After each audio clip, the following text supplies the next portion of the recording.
শালচিবরে শাল্লাইমানি উলো গুলইজাক পাকিস্তান হাকতর। আপনারা দেখুন, আজকে প্রায় 15 দিন ধরে অনেক আলোচনা, অনেক কিছু কথাবার্তা আমরা শুনছিলাম।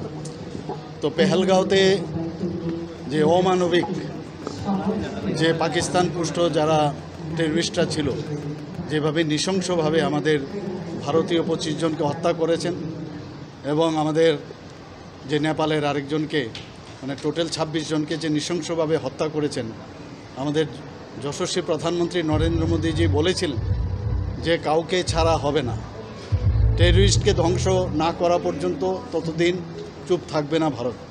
এবং অনেক কথা হচ্ছিল নানাভাবে, কিন্তু আজকে আপনারা দেখতে পেলাম কি গতকাল 1টার পরে যেভাবে আক্রমণ করা হয়েছে এবং কোনো সিভিলিয়ানের এখন পর্যন্ত যা খবর আছে কোনো সিভিলিয়ান কিন্তু মানে তাদের কিন্তু ক্যাজুয়ালিটির খবর নেই। পাশাপাশি একদম প্ল্যান করে যেখানে যেখানে টার্গেট করা, যেখানে এই টেররিস্টদের জন্ম, যেখানে ট্রেনিং নেয়, সেখানেই মানে দেখে দেখে সেখানে বাছাই করে তাদেরকে টার্গেট করে সেগুলোকে ধ্বংস করা হয়েছে। কয়েকজনের খবর এসে মারা গেছে, যারা কমান্ডার ইত্যাদি আছে।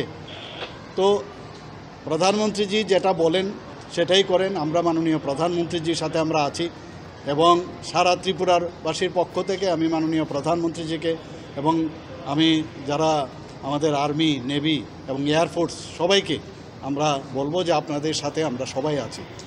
স্যার, এই মুহূর্তে ত্রিপুরার জন্য মানে কোনো আলাদা পদক্ষেপ কিছু নেওয়া, বিশেষ করে আমাদের বাংলাদেশ সীমান্ত রয়েছে?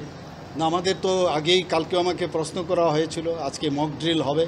তো আমাদের তরফ থেকে খুব প্ল্যান্ড ওয়েতে আপনারা আজকেও আমি আসার আগে দেখলাম যে আমাদের এক্সটার্নাল মিনিস্ট্রি থেকে অলরেডি প্রেস কনফারেন্সের মাধ্যমে কি হয়েছে এবং কেন হয়েছে, মানে ভারতবর্ষে কতবার এই টেররিস্টরা আঘাত হেনেছে, তো তাদের মানে উপযুক্ত জবাব দেওয়ার এখন সময়।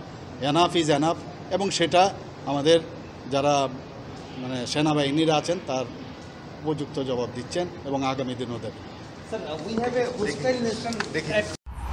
भी अपने देश के खिलाफ बुरी नज़र से देखता है और कुछ गड़बड़ करता है तो उनको छोड़ने का प्रसक्त नहीं है बोल के ऐसे प्राइम मिनिस्टर ने बोला है।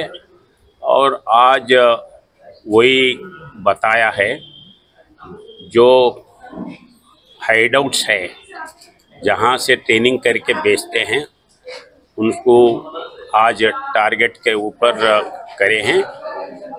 ये अगर फिर वो देश कुछ रिटेलिएट करे तो उसके लिए भी तैयार है। उसी सिलसिले में प्रिपेयर्ड फॉर एवरीथिंग ये ध्यान में रखते हुए सेंट्रल गवर्नमेंट ने पूरे देश में border districts, important places, important districts सब जगह आज 7 तारीख को मॉक ड्रिल के लिए एक आह्वान दिया है। ये मॉक ड्रिल में सब लोग पार्टिसिपेट करके ये देश को सुरक्षित रखने के लिए हर एक आदमी का जिम्मेदारी है। वो जिम्मेदारी हर एक आदमी पूरा करेंगे, ये मेरा विश्वास है। सर, कितना टूरिस्ट का मौत हुआ?